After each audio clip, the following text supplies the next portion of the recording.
first step towards achieving your dreams is having the right coach. Get the best education with CAD.com Lab and make your AutoCAD 2D 3Ds Max dreams come true. Download the app now.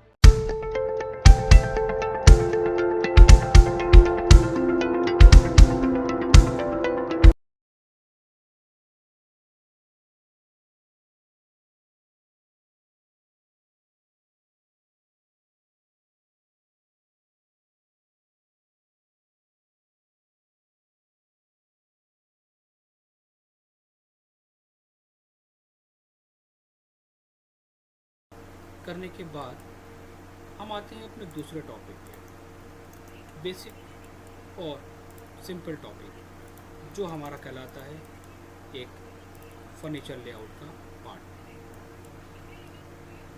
Furniture layout हमारे interior की detail के point of view से बहुत important part है। इस पे काम करने के लिए हमारे पास हर एक बेसिक डिटेल की नॉलेज होना इम्पोर्टेंट है। फर्स्ट डे जब मैंने क्लास स्टार्ट करी तो मैंने आप लोगों को बताया था कि आप लोग प्लानिंग जब स्टार्ट करिएगा तो प्लानिंग में आप लोग क्या ध्यान दीजिएगा कि जितने भी आपके पास फर्नीचर आइटम हैं, जितने भी आपके पास ड्राइंग रूम के फर्नीचर्स एंड वॉशरूम के फर्नीचर्स, इन सब को आप मेंशन करेंगे स्टैंडर्ड डायमेंशंस पे। और नंबर 2 पॉइंट आप इनको मेंशन करेंगे हर एक फर्नीचर को उसके साइजेस के बेसिस पे। ब्लॉक का इस्तेमाल नहीं करना है, मैंने लास्ट टाइम बोला था। ब्लॉक को बिल्कुल भी यूज़ नहीं करना है, सिर्फ और सिर्फ फर्नीचर आइटम। तो यहाँ पर एक बात ये आती है कि हमने जो डायमेंशंस यहाँ पर इनर में मेंशन करी हैं, जो डिटेल्स हमने यहाँ पर मेंशंस करी थी, उसको हम सेलेक्ट सिमिलर करके और डीसेलेक्ट करके एक्स्ट्रा डिटेल्स को डिलीट कर देंगे।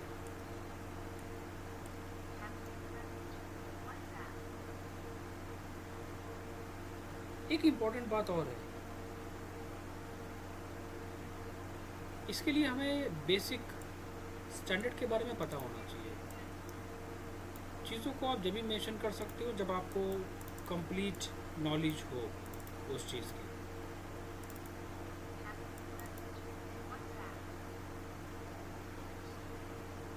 स्टैंडर्ड के बारे में नहीं पता,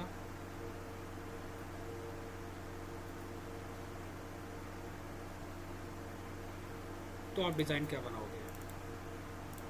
अब स्टैंडर्ड के बारे में अगर हम बात करें तो बहुत सारी चीज़ें होती हैं, जैसे कि क्या हम लोगों ने पहले भी डिस्कस करा था इस चीज़ के ऊपर कि हर एक चीज़ का स्टैंडर्ड होता है। बाथरूम, टाइप्स ऑफ बाथरूम कौन कौन से होते हैं, मास्टर बाथरूम किसे कहते हैं। बाथरूम के बारे में सुना था हमने, मास्टर बाथरूम क्या होता है इसके बारे में नहीं सुना था। मास्टर बाथरूम की नॉलेज, उनको कैसे मेंशन करना है, हर एक चीज़ की डिटेल्स आपको यहाँ पर स्टडी करना पड़ेगी। अब मास्टर बाथरूम में है toilet, a sink, a shower, a bathtub या combination of this fixtures. Some master bathroom में have extra fixtures like double sink, vanity, walk in closet, jacuzzi, stream shower. Quarter bathroom, half bathroom, powder room, हर एक चीज़ basic study करना पड़ेगी इसमें। Standard toilet dimensions आपको पता होना चाहिए। The standard toilet height is 15 inches from the floor to the top of the seat.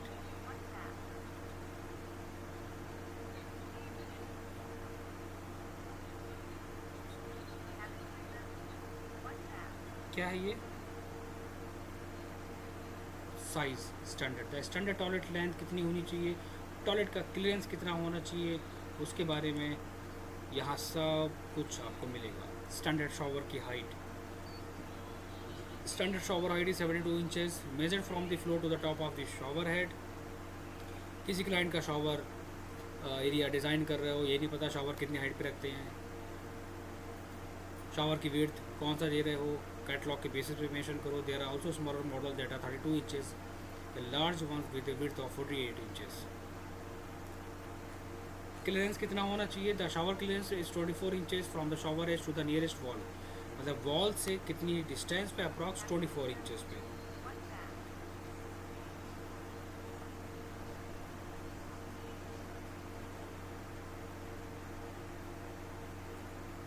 चीज़ें मिलेंगी, स्टैंडर्ड 180 की डायमेंशंस मिलेगी, उनकी हाइट के बारे में 180 की कैटलॉग भी आजकल बहुत ज़्यादा अवेलेबल है, वो भी आपको वहाँ पर प्रोवाइड हो जाएगी, उसके बेसिस भी आप काम कर सकते हो।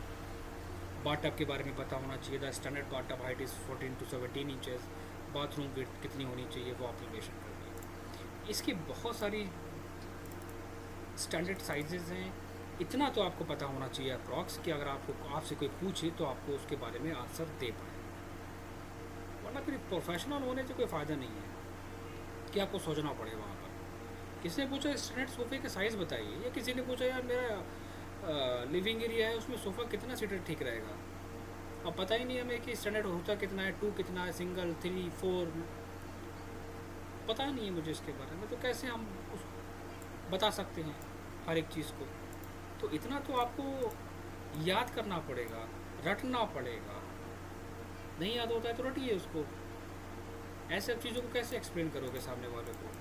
स्टैंडर्ड साइड टेबल की डायमेंशंस कितनी होती हैं, रग साइजेस कितनी होती हैं, ये हर एक चीज़, तब ये कहलाएगा overall furniture layout. Furniture layout मतलब टोटल डिपेंड करेगा आपके स्टैंडर्ड साइजेस के ऊपर, आपके डिज़ाइंस के ब्लॉक के ऊपर, आपकी स्पेस के ऊपर, रिक्वायरमेंट के ऊपर कि आप क्या दे रहे हो।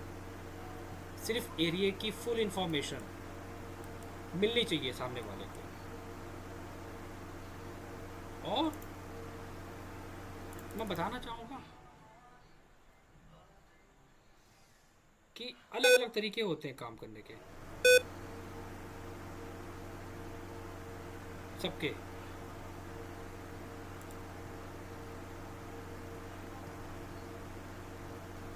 है ना?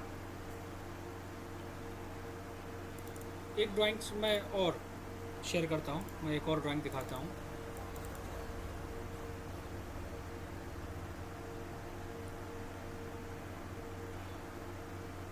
कि और किस तरह काम कर सकते हो आप। एक एग्जांपल और देता हूँ मैं। इन सब चीज़ों को हम थोड़ा सा आपको समझा रहे हैं ताकि आगे आप काम कर सकें उस पर अच्छे से। बहुत सारे लोग फर्नीचर लेआउट को ऐसे डिज़ाइन कर देते हैं, मेरे पास ड्राइंग्स आती है कुछ इस तरह। अब मुझे ये बताओ कितना डेकोरेट करने से बेनिफिट क्या मिलेगा? हाँ ठीक है, बेड अच्छा लग रहा है, साइड टेबल अच्छी लग रही है। अब साइड टेबल को अगर हम डिटेल देना चाहेंगे, हम डायमेंशन देना चाहेंगे, तो मुझे पॉइंट पकड़ने में दिक्कत आएगी, उनको डायमेंशन को प्लेस करने में दिक्कत आएगी। फ्लोरिंग लेआउट इसमें देने की ज़रूरत नहीं है क्योंकि फ्लोरिंग लेआउट अलग डिज़ाइन करा जाता है। इंडोर प्लांट को इस्तेमाल करो, इतने डेकोरेटिव आइटम्स नहीं देने। ये मैंने एग्जांपल दे दिया। लोग ऐसे ब्लॉक्स भी यूज़ करते हैं। क्या इन ब्लॉक्स को यूज़ करना गलत है? नहीं, गलत नहीं है। गलत तो कुछ भी नहीं है, गलत कुछ भी नहीं होता है। बस क्या होता है कि आपको डिटेल करने में दिक्कत आएगी।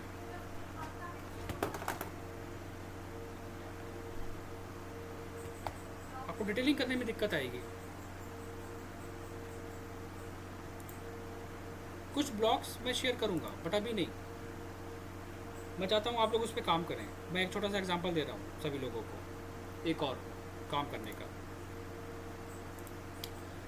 आप लोग कुछ ऐसे फर्नीचर्स आइटम बनाएंगे, ये एक प्रोफेशनल है, इनको देख के अच्छा लग रहा है, कलर्स, ग्रेडियंट, शेड्स, कॉम्बिनेशंस अच्छे लग रहे हैं। इंडोर प्लांट्स लग रहा है कि this one is indoor plant, अच्छा लग रहा है ना? हर एक चीज़ को सिस्टमेटिक वे में रखा गया है ना। लाइक बेडरूम लग रहा है, bedroom okay, this one is wardrobe, flooring, अच्छा लग रहा है। आप ऐसे करिए, इसमें और इसमें डिफरेंस क्या है? इसमें दुनिया के सारे कलर आ गए, इसमें लग रहा है कि हाँ एक 3D इफेक्ट। तो ये मैं एग्जांपल दे रहा हूँ, इसीलिए इन सब चीज़ों को आपको बना के अपने पास रखना पड़ेगा अगर आपको काम करना है। सारी चीज़ें, सारे आइटम्स अच्छे लगने चाहिए। तो इनमें डिटेल्स को मेंशन करते हुए अच्छा लगेगा, कितना स्पेस बच रहा है, तो डिटेलिंग भी आप इजीली कर सकते हो और आपको प्रॉब्लम भी नहीं होगी उसको मेंशन करने में। तो इन सब चीज़ों का ध्यान बहुत रखना है। तो अभी के लिए मैं एग्जांपल दे रहा हूँ कि आप सिंपल लेके चलिए, ज़्यादा चीज़ों में ना पड़िए।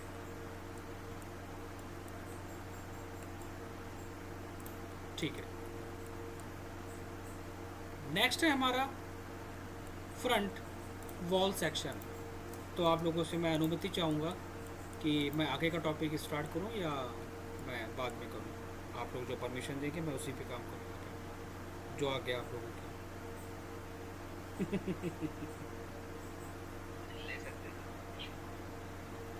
अरे देखो देखो, एक बात याद रखो, कभी भी हमारे कहने पे मत चलना दोनों लोग। अपनी वर्किंग, अपनी सहूलियत के हिसाब से चलना, अपने वर्क लोड के हिसाब से चलना। आप जो कहोगे वो मैं करूँगा। आप कहोगे कि सर आप 3 घंटे क्लास लीजिए, चलिए, आई एम रेडी, बोलो। फिर आप लोग अगर कंप्लीट कर लेंगे इसको तो मैं आगे का टॉपिक स्टार्ट कर देता हूँ। आप लोगों को जो इजी पड़ रहा हो मुझे बताओ, क्योंकि थोड़ा सा डिटेल्ड है वो।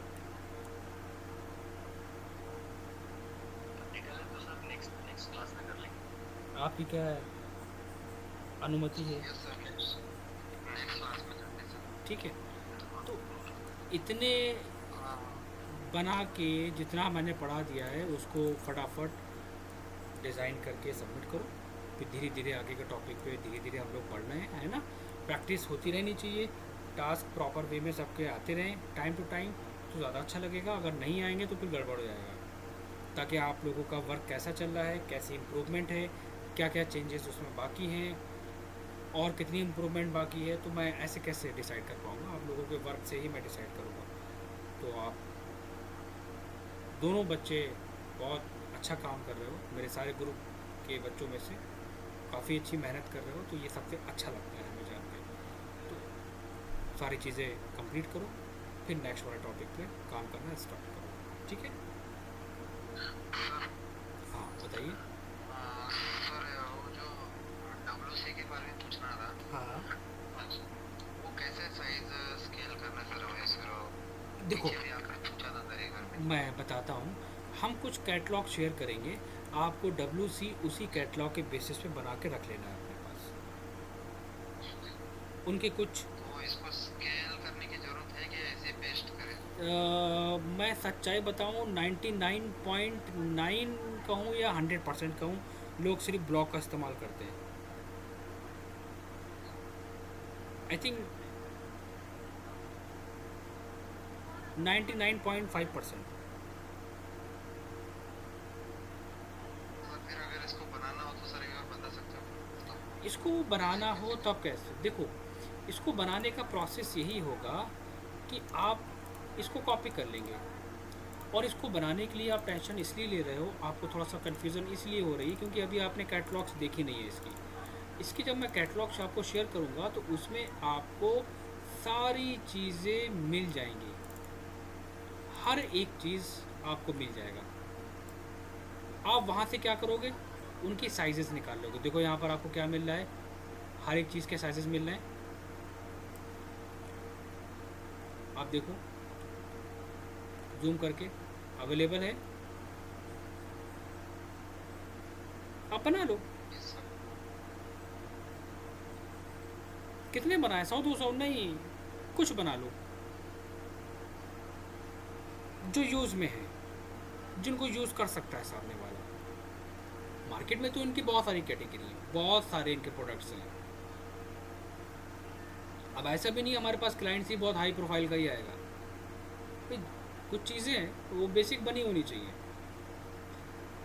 दूसरा कंडीशन ये है कि अगर आप इनमें से कोई साइज़ लेके मेंशन कर रहे हो, जैसे आपने ये मेंशन करा, ओके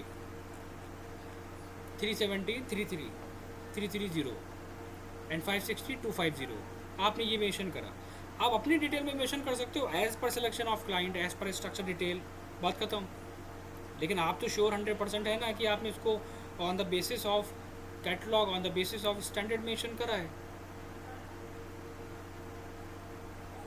इससे तो अच्छा है, इस डिटेल से तो अच्छा रहेगा ना, जिसकी इंफॉर्मेशन आपके पास ना हो। लेकिन आप अगर इसकी पूरी इंफॉर्मेशन दे रहे हैं सामने वाले को अपनी ड्राइंग में, तो इसका मतलब क्या हुआ कि आप कॉन्फिडेंट हैं, आपको पता है जो आप दे रहे हो वो रैंडम नहीं है। हाँ, उसने सामने वाले ने चेंज कर दिया है, उसने डिसाइड करा है कुछ और, तो कोई बात नहीं, आप मेंशन कर दो as per client selection, as per structure detail, simple. लेकिन होना चाहिए स्टैंडर्ड में, चाहे वो कोई भी हो, ये चीज़ इंपॉर्टेंट है। तो फ्री टाइम में बैठ के इसके ब्लॉग्स बनाओ, फ्री टाइम में निकाल के इनके ब्लॉग्स बना के रखो पहले से, वरना आगे दिक्कत होगी काम करने में। ये फील्ड बहुत डिटेल्ड है, बहुत मेहनती है, बहुत मेहनत मांगेगी, तो इसलिए अभी से मेहनत करना स्टार्ट कर दो सभी लोग। इनके स्टैंडर्ड ब्लॉक्स बना के रखो कैटलॉग के बेसिस पे, वैनिटी से लेके शॉवर, बाथटब, WC, हर एक चीज़ के, तब काम करने में मज़ा आएगा। ऐसे नहीं, वरना जो 10 साल से काम कर रहा है इस फील्ड में, मैंने उनकी ड्राइंग को भी देखा है, और जो 20 साल से काम कर रहा है मैंने उनकी ड्राइंग को भी देखा है। वो भी यही काम करते हैं, CO एंटर, कॉपी, यहाँ से उठाया, यहाँ पेस्ट। कौन नोटिस कर रहा है, कौन पूछ रहा है? हम ओनर हैं, हम सीनियर हैं, किसी की इतनी हिम्मत नहीं कोई हमसे पूछ ले कि इसका साइज़ कितना है। इतना सा डिफरेंस होता है। अब पूछने वाले लोग आपसे पूछ लेते हैं अपनी ड्राइंग के कि सर आपने जो डिटेल मेंशन करी है वो बिल्कुल करेक्ट है, वही चीज़ मार्केट से आएगी क्या?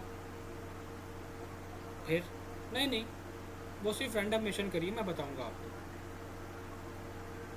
बहुत सारे मेथड हैं, समझ में आया? Yes sir.